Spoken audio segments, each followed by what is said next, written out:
Medicine, engineering, law மற்றும் பல கோர்ஸ்களுக்கான அட்மிஷன் நடைபெறுகிறது. அதுவும் 92% பிளேஸ்மெண்ட் கேரண்டியுடன். Vels university, your dream our mission. குறைந்த கட்டணம், முழுமையான வழிகாட்டுதல். DJ institute of technology, Chennai, OMR. Vikatan நேயர்களுக்கு வணக்கம். உலகத்தோட மிகப்பெரிய ஜனநாயக திருவிழா நடந்து முடிஞ்சிருக்கு. கிட்டத்தட்ட 6 வாரங்களா 7 கட்டமா நடந்து முடிஞ்சிருக்க இந்த நாடாளுமன்ற தேர்தலோட முடிவுகளும் வெளியில வந்துட்டே இருக்கு.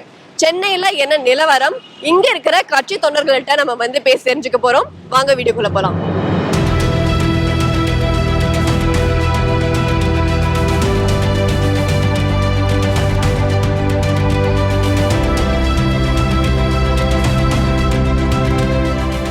உத்தரப்பிரதேசத்தில் 40 தொகுதிக்கு மேல் இந்தியா கூட்டணி முன்னணியில் இருக்கிறது. நரேந்திர மோடி அவர்கள் பின்னடைவு ஏற்பட்டிருக்கிறது. இப்போ நரேந்திர மோடிக்கே பின்னடைவு என்றால் பாஜகவின் முகமாக, பாஜகவின் ஒரு வடிவமாக நரேந்திர மோடியை முன்னிறுத்தினார்கள்.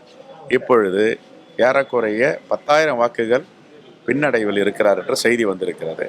மோடிக்கே பின்னடைவு என்றால் பாஜகவுக்கு எவ்வளவு பெரிய பின்னடைவு என்பதை நாம் பொறுத்திருந்து பார்க்கலாம். சார், இப்போ வரைக்கும் கூட்டணிகள்லாம் ரொம்ப அன்பேலன்ஸ்டா இருக்காங்க. ஆனா இந்த வாட்டி இந்தியா கூட்டணி ரொம்ப வலுவா இருக்கு. இத்தனை கட்சிகள் சேர்ந்து இவ்வளவு வலுவா இருக்கு. அதை பத்தி நான் உங்களோட கருத்து சொல்லுங்க. இந்தியா கூட்டணி எப்பவுமே வலிமையாக தான் இருக்கு. இந்த தேசத்திற்கான கூட்டணி இது. இந்த தேசத்திற்கான கட்சிகள் இருக்கின்றன. 10 ஆண்டுகளாக இந்த தேசத்தை பின்னுக்கு தள்ளி மிகப்பெரிய அடிபாதாளத்தில் இன்று அரசியல் லாபத்திற்காக மோடி அவர்கள் பின்னடைவு ஏற்படுத்தியிருக்கிறார். ஆகையால் தான் மோடியை இப்போது பின்னடைவு ஏற்படுவதற்கு செய்திருக்கிறார். இப்போ நம்ம சத்தியமூர்த்தி பவன்ல இருக்கோம். காங்கிரஸ் தொண்டர்கள் கிட்ட நம்ம பேசி தெரிஞ்சுக்கலாம். வணக்கம் சார், நீங்க எப்படி ஃபீல் பண்றீங்க? இந்தியா கூட்டணி நல்லா டஃப் கொடுக்குது. தமிழ்நாடு பொறுத்தவரை 40க்கு 40 வெற்றி பெறதே நிச்சயம். அண்ட் மோடி அவரோட தோல்வியை நோக்கி போயிட்டு இருக்காரு. கிட்டத்தட்ட 6,000 ஓட் டிஃப்ரென்ஸ் இப்போதைக்கு இருக்காரு. ஸோ இந்தியா கூட்டணி கண்டிப்பாக வெற்றி பெறும் நம்புகிறோம். நீங்களாம் பார்த்துருப்பீங்க, எக்ஸிட் போல்ஸ்லாம் ஒரு பேடாக போர்ட்ரேட் பண்ணி இது பண்ணாங்க. அது எல்லாமே ஃபேக்குன்னு இப்போ உங்கள் எல்லாருக்குமே தெரிஞ்சிருச்சு. இந்தியா கூட்டணியோட வெற்றி மிக பிரகாசமாக இருக்குது. மோடியை ஜெயிப்பாரா தெரியல, ரொம்ப கஷ்டமான விஷயம் அவர் ஜெயிக்கிறது. காங்கிரஸ் கூட்டணி முன்னணியில் இருக்குது. குறிப்பாக இந்திய தேசத்தின் பிரதமர் 6,000 வாக்கள் பின்னணியில் இருக்காருங்கிறது ஜனநாயகத்தை மக்கள் ஏற்றுக்கொள்கிறார்கள் என்பதற்கான மிகப்பெரிய சான்று. தமிழகத்தின் மிகப்பெரிய வெற்றி கிடைக்கும் என்று எதிர்பார்த்தோம். அதுபடி நடந்துக்கிட்டு இருக்கு.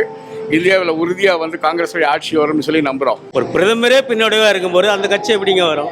பல ஆண்டு மக்கள் ராகுல் காந்தியை விரும்புகிறாங்க, இந்தியா கூட்டணியை விரும்புகிறாங்க.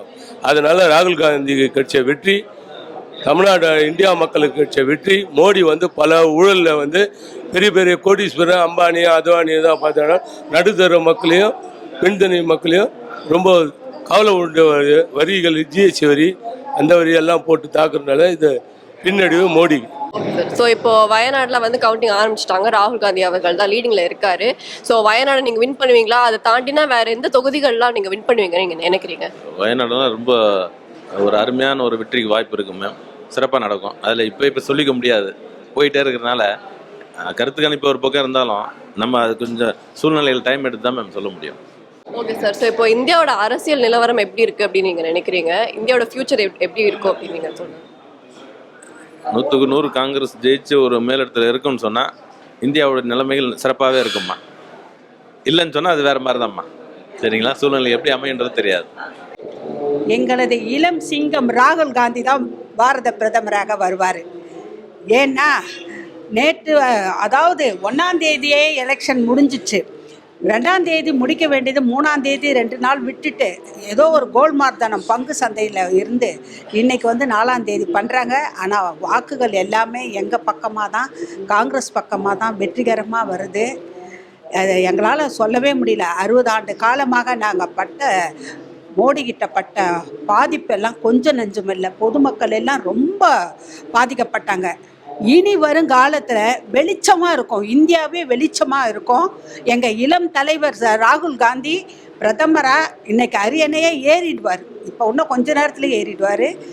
பிரகாசமாக இருக்கும். நம்ம மட்டும் காங்கிரஸ்கார் மட்டும் பிரகாசமாக இருக்க மாட்டாங்க, இந்தியா முழுவதும் பிரகாசமாக இருக்கும். பொதுமக்கள் அனைவரும் வெளிச்சமாகவும் வெற்றி வாகை சூடுவாங்க, எல்லாரும் சூடுவாங்க. பொறுமைக்கு தான் இது கிடைச்ச. இது எங்கள் தலைவர் பாத யாத்திரை சென்று அதுக்காக கிடைச்ச வெற்றி இது. இவரை மாதிரி தியானம் என்று சொல்லி ஒரு பொய்யான வேஷத்தை போட்டு இருந்தார். அதனால் வெட்ட வெளிச்சமாகிடுச்சு பாருங்கள், பொதுமக்களுக்கு எல்லாம் வெட்ட வெளிச்சமாகிடுச்சு. இவரால் பட்ட துன்பம் பெண்கள் முக்கியமாக பட்டாங்க பாருங்கள். இவங்க ஆட்சியில் பாலியல் தொல்லையால் பட்டாங்க. ஆனால் எங்கள் ராகுல் வந்தார்னா பெண்களுக்கெல்லாம் பக்கத்துணையாகவும் உறுதுணையாகவும் உற்ற துணையாகவும் சகோதரிகளாகவும் பார்ப்பாரு. ஆக்சுவலாக இந்த ரிசல்ட்ஸுங்கிறது ஒரு சத்தியமான ஒரு பின்னடைவு அவங்களுக்கு கொடுத்துட்டு இருக்குங்கிறது தெரியும். பட் ஸ்டில் வந்து ஓவர்சீஸ்லேருந்து இன்வெஸ்டர்ஸை பொறுத்த வரைக்கும் தேசி இஸ் டோட்டலி ஒரு different ball game altogether இந்த சென்செக்ங்கிறத. ஸோ அந்த சேஞ்சஸ் இல்லாமல் இருக்கிறதுக்காக இவங்க பார்த்தாங்க. ஸோ அந்த கிராஷ் எல்லாம் சேர்த்து இன்னைக்கும் அண்ட் இந்த subsequent days you will be knowing it. Medicine, engineering, law மற்றும் பல கோர்ஸ்களுக்கான அட்மிஷன் நடைபெறுகிறது. அதுவும் 92% பிளேஸ்மெண்ட் கேரண்டியுடன். Vels university, your dream our mission. மாணவர்களின் கனவே எங்கள் லட்சியம். குறைந்த கட்டணம், முழுமையான வழிகாட்டுதல். DJ institute of technology, Chennai, OMR. தற்போது இன்ஜினியரிங், ஆர்ட்ஸ், சயின்ஸ் மற்றும் பிசினஸ் கோர்ஸ்களுக்கான அட்மிஷன்ஸ் நடைபெற்றுக் கொண்டிருக்கிறது.